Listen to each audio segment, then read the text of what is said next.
Fala, Vascaíno! Fala, Vascaína! Tudo bem? Meu amigo Vascaíno, mais um vídeo para a gente dar ênfase aos principais assuntos do noticiário esportivo dos Gigantes da Colina. Fica sentado, porque lá vem bomba aí com relação Fernando Diniz, com relação a atos dessa diretoria.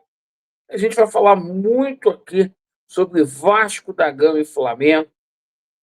Vamos falar aqui sobre a situação envolvendo a Nike. Vamos falar sobre renovação de contrato polêmica que o Vasco da Gama está negociando. Vamos falar aqui sobre a situação de reforço que um jogador de 36 anos de idade se ofereceu para retornar aos Gigantes da Colina. Vamos falar aí sobre a situação de investidor e da RJ. Então, peço a você, meu amigo Cruz Maltino, para você colocar muita atenção, porque o nosso canal ele te faz ver as coisas por um prisma diferente, porque aqui é sem maquiagem, é sem sacanagem, é sem a lacração. Perfeito? Vamos colocar aqui logo o assunto de Vasco da Gama e Flamengo. Rapaz, o Fernando Diniz, ele está cavando a própria cova, porque ele está inventando. Ô, Leno, como assim que ele está inventando? O Vasco tem um jogo muito difícil contra o Flamengo. Flamengo amplamente favorito por esse jogo. De longe, é a melhor equipe aí do campeonato. Rivalidade à parte, a gente tem que falar a verdade. E a situação é a seguinte: o Vasco já tem 3 desfalques confirmados: Piton, Tietê e Thiago Mendes. Thiago Mendes, apesar de aparecer na Vasco TV treinando, faz recondicionamento físico e não deverá ser integrado para o jogo, porque não está 100%. Apesar disso, o Vasco contará com o retorno do Hugo Moura.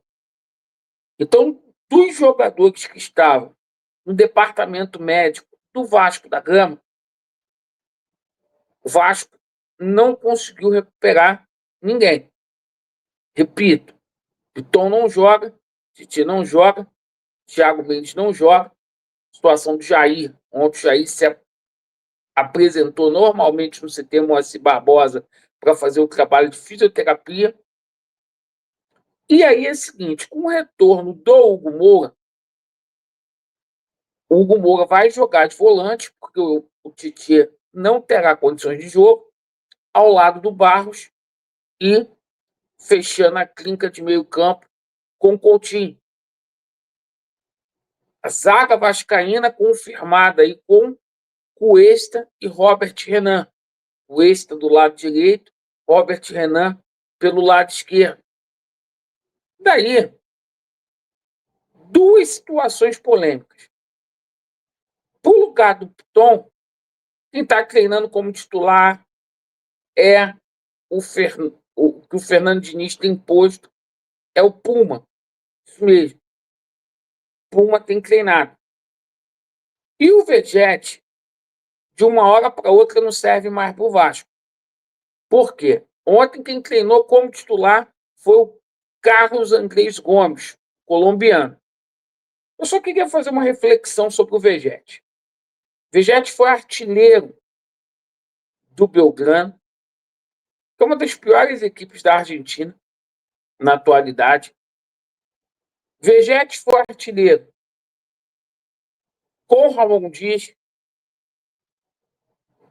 Ele foi artilheiro com o Carille, com o Paiva. Foi artilheiro de Campeonato Carioca, Copa do Brasil. Tudo que ele disputou, ele foi artilheiro. Será essa queda de produção do Vegete? Deixa aí nos comentários. É o Vegete que desaprendeu a jogar futebol, ele que se tornou ruim de uma hora para outra, ou é esse esquema do Fernando Diniz?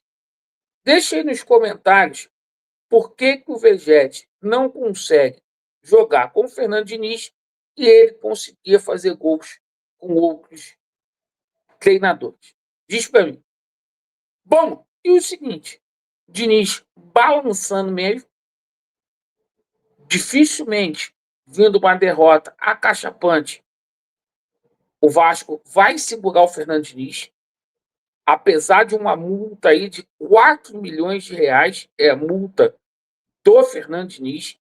Mas, pô, no caso de derrota aí pro Flamengo, uma derrota alarmante, fica difícil. Fica difícil porque na sequência vem aí o os nossos adversários, vem Bahia, que é o quinto colocado, vem o Cruzeiro, que é o segundo colocado, vem o Palmeiras, que é o terceiro colocado. Então é difícil imaginar aí essa sequência do Fernando Diniz no Vasco da Gama. Aviso prévio aí, na minha opinião, tá? O Vasco precisa fazer 22 pontos para somar 45. Isso em 16 jogos aí. Vai ter que melhorar muito aí, tá? A gente tem dito que tem opções no mercado, sim, tanto no exterior como também aqui no Brasil.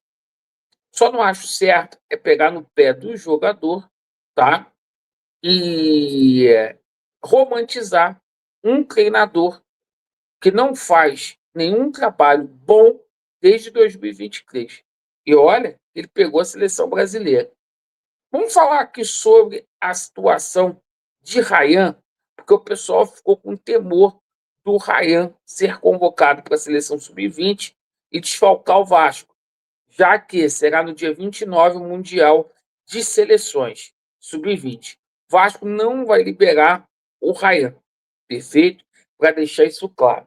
Falando aqui sobre a nova fornecedora de material esportivo, foi confirmado ontem pela Nike que os dois uniformes do Vasco da Gama já estão prontos, a camisa branca e a camisa preta, e serão lançadas aí em janeiro. Aquela parceria global com a Nike, contrato de 7 anos, onde o Vasco, batendo metas, vai ganhar 300 milhões de reais.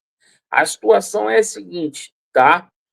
Com relação a essa situação da Nike. É um alívio financeiro muito grande, porque o Vasco ganha hoje da capa 526 mil por ano, e o Vasco vai ter ali um contrato de 32 milhões de reais por ano, e o seguinte, é o quarto maior contrato do país, o contrato do Vasco da Gama com a Nike, só perdendo aí para o Flamengo, Corinthians e Palmeiras. Bom, falando aqui sobre a situação de renovação de contrato, por quê? O Vasco, paz, meus senhores, negocia a renovação de contrato do Puma. Isso mesmo. Puma que virou indispensável aí para o Fernando Diniz. O Vasco tenta a renovação de contrato, mas esbarra aí na situação do salário do Puma, que é de 400 mil reais. Então, Pedro Paulo fazendo a renovação de contrato aí do Puma, tá? Você concorda, você discorda? E falando aqui sobre a situação de reforços, perfeito? A gente passa para vocês, o jogador de 36 anos, Rafael Carioca, se ofereceu para vestir a camisa do Vasco, para atuar junto ao Fernando Diniz, né? Tem um sonho de ser treinado pelo Fernando Diniz. Bom, e hoje, na parte da noite, na nossa live, a gente vai continuar o assunto da recuperação judicial, porque há um grande temor aí no Vasco da Gama. Mês de outubro vai ser um mês aí determinante para saber se os credores vão ou não aceitar a proposta do plano do Vasco da Gama. Lembrando que o processo está judicializado nesse momento, por conta lá daquele aditivo que o Vasco colocou e os credores não aceitaram, tá? Enquanto isso, conforme o Felipe Carregal disse lá no Charla Podcast, nenhuma expectativa de dinheiro novo entrando no Vasco da Gama, seja por investidor, seja aí pela revenda do futebol. Agradeço pela sua atenção. Vasco neles e a verdade prevalecerá. Valeu!